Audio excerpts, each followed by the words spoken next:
আসসালামু আলাইকুম প্রিয় ফ্রেন্ডস ও ফলোয়ার, যে যেখান থেকে দেখছেন, আমি এবং আমার ছোট বোন পলি সরকারকে সকলকে ধন্যবাদ এবং ভক্তি শ্রদ্ধা অভিনন্দন রইল।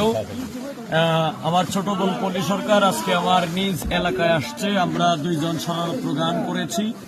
গানের হয়তো কথায় ভাষায় যারা লাইভে দেখছেন হয়তো অনেক ভুল করেছি, তো মানুষ মাত্রই ভুল, মানুষ ভুলের ঊর্ধ্বে না। সবাই আমার জন্য দোয়া করবেন। আমার ছোট বোন পলি সরকার, তার জন্য আপনারা দোয়া করবেন।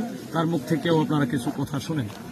আমাদের আজকে গান শেষ, তো অনেক ভালো লাগলো। সিজনের শেষ গান আমার বড় ভাই, মানে তারা আমার নিজের ফ্যামিলির ভাই হিসেবে আমি গ্রহণ করছি আমার ভাইকে। তো অনেক আনন্দ লাগছে আজকে ভাইয়ের সাথে গান করে। সকলে আমার ভাইয়ের জন্য আমার জন্য দোয়া করবেন, যাতে আমরা ভালোভাবে যাতে আমরা থাকতে পারি। এতটুকু আপনাদের কাছে আমাদের আশা। ধন্যবাদ। ওকে, ধন্যবাদ, ভালো থাকেন।